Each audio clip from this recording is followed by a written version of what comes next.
You give people water, you give people your sadaqah, you give people your time, you give people your abilities. All of that is what Allah is describing. These servants that I'm going to dress them with from sincerity, they give themselves out of love. Means they completed the mandatory, they don't even look at it as if Allah is going to be excited by it. They're trying to excite Allah by voluntary worship. They're trying to compete with people and other people and motivate other people, look how many people we're trying to feed, look how many things we're trying to do. And competition in religion is encouraged by Prophet. Without it people don't do nothing. So competition in dunya, no, but competition in deen, yes. Oh, look how much they're doing worshipness, look how much they're feeding, look how many tons of food they saved.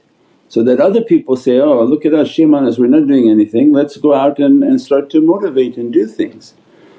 Those people then are eligible by Allah bi-idhnillah, whatever Allah chooses, I'm going to love you, I'm going to be your hearing, I'm going to be your seeing. But deeper than that, forget about yourself and myself. What is this mentioning about Prophet? That's where you're getting lost. Allah is describing that Prophet sees with Allah's seeing.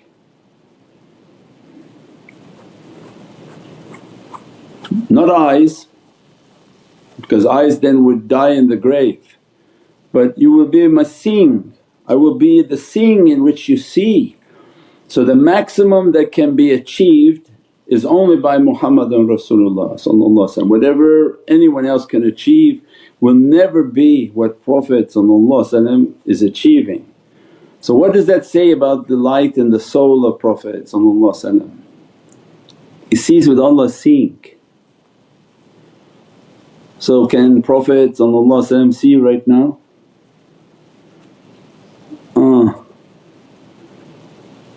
Can he feel you closer than your jugular vein? Most definitely. I'll be the hearing in which you hear. He has an ilahi dress from Allah, not anyone else, not an angel. He hears with Allah's hearing. What limit does he hear? Means the usul of Ahl Sunnah, we go back now to the usul. When we come across somebody, say, Shaykh, I don't know what you're talking about like this ayat al-Kursi. So, okay, I just want to know what aqeedah you follow, that in ayat al-Kursi are you telling me that ayah that Allah's on the kursi? They say, yes. So then according to your aqeedah, Allah is within creation. So creation has the ability to contain Allah. It's out of Ahl Sunnah belief. So if they try to explain ayat al-Kursi that Allah's sitting on a chair, on a throne, whatever you want to say, means Allah's in the creation that He made, and the creation is strong enough to contain the Almighty. Outside of Ahl Sunnah belief. This was brought by the Wahhabi scholars who anthropomorphisize. They put human qualities on the literal translations. They think Allah has hands, Allah has feet, Allah sits down, Allah stands up, astaghfirullah. So ayat al-Kursi, Allah can't be within His creation. Ayat al-Kursi is a sign of power. It's not for AI and AI pictures, but for us to understand the one whom holds the understanding of power.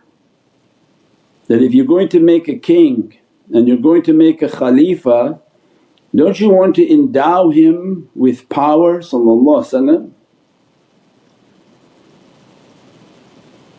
And in your proclamation of power you want to validate to all the angels and ulama qa'iman bil qist And the ulama whom know realities that this soul is never sleeping. His vision encompasses everything, because this is the hadith that Allah was describing, I become the seeing. So the soul sees everything. I become his hearing, he hears everything. It's all from his light. I become the tongue in which you speak, he speaks to everything. And anyone whom heard him, they heard Prophet. I become the hands in which you touch, Subhanalladhi biyadihi mulk, means that his might and power reaches everywhere. He's not a king that doesn't have power, but Allah I be the hands in which you touch, means your hands and your power reach everything. Wanna be the feet in which you walk, means your every qadam, your every moment and every movement is Divine will. And whatever you want, you're a rabbaniyun and you have power of kun fayakun.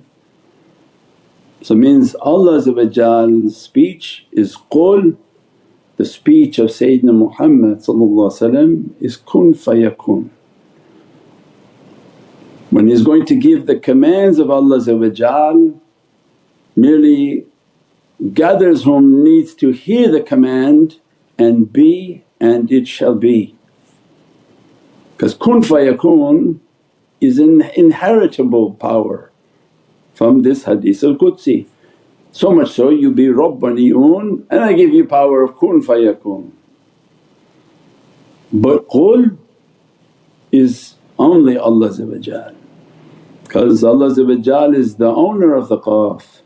He sends this power to the lam and the lisan of Prophet, his Divinely speech emanates through the heart of Prophet. So these are immense realities. These are the realities to ponder, that hadith al-Qudsi is not about me and you, but think to yourselves and meditate and contemplate what Allah has dressed with the reality of the soul of Sayyidina Muhammad. That was the depth of what was said last night. Who knows himself will know your Lord. So means for me and you, look into your soul and see what is your reality, what is your destiny, what is each cell within you doing. But think about that hadith for Prophet, that how much he is the apex of all arifin and knowers. He knows every light within his reality and what Allah's purpose for that light, because it's from Sayyidina Muhammad. It's not from another source. The only source Allah is using is Muhammadun Rasulullah. Whatever comes into existence, the king of arifin, he knows exactly the purpose of that, because that was in the description. That his hearing hears it, his vision sees it. He speaks to it, everything. There's nothing that he doesn't know about, a reality within himself. And his reality contains the whole creation. Your reality contains 7 trillion or 70 trillion cells. Can you imagine all of that creation is within one insan? How many millions of miles of veins? How many trillions of cells? All of them governed by your reality, your heart. When your heart stops, the energy throughout your universe went out, because you're just a drop. All creation are like cells within the reality and the soul of Sayyidina Muhammad. What type of power Allah is sending to the qalb al-Muhammadiyah, that is the source and power for everything within him. That's why Allah gives to you, "I've created no man with two hearts." Means your power coming from your heart, there's not another power source. Now look to the ultimate man who his soul contains all creation. You think there's two or three different power sources? Allah said, "I created no one with two qalbs." He is the reality of qul ba, Allah's Divinely speech to the ba. That is the power of the Muhammadan heart, that is the power of all the cells within his reality which we call universes and creations. This is then from Insan Kamil, that you get the book Insan Kamil so to understand the realities of Muhammadun Rasulullah and study and read it and all these hadiths. If we don't understand the hadiths, we don't understand the Qur'an. When you understand the reality of this hadith, then you start to open up the Mahdiyun understanding of Holy Qur'an. That these are the realities that come out in the time of Imam Mahdi. That the immense reality of Sayyidina Muhammad and how is it relating to each verse and ayah of the Holy Qur'an in its Muhammadan haqqaiq, because we said the kingdom of Allah is coming. What is that kingdom? It's the kingdom of Muhammadun Rasulullah where all of the kingdom realities will begin to flow upon this earth. And who can say no? Because the sword of Imam Mahdi is present. They don't like it and they don't have heads. This is a divine decree coming upon this earth. That's what it's meant, "When thy kingdom come, thy will be done." They thought maybe it was something else coming, but it was the Muhammadan kingdom that's coming. And that's why the Muhammadan representative Muhammadan Mahdi is going to bring a whole different realities of the Ayatul Kareem based on the Muhammadan haqqaiqs, based on the Muhammadan hadith. This hadith of Nabi open up and is the key for Ayatul Kareem, for Holy Qur'an. Any ayah of Holy Qur'an has to open from the key of Muhammadun Rasulullah.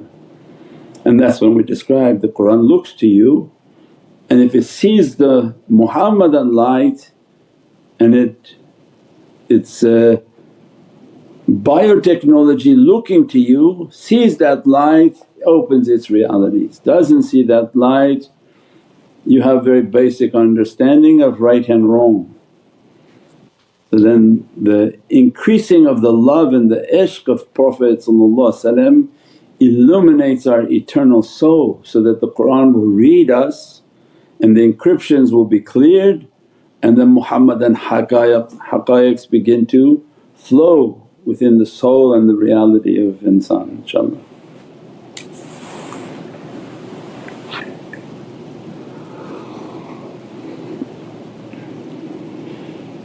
That was a Google ibadah?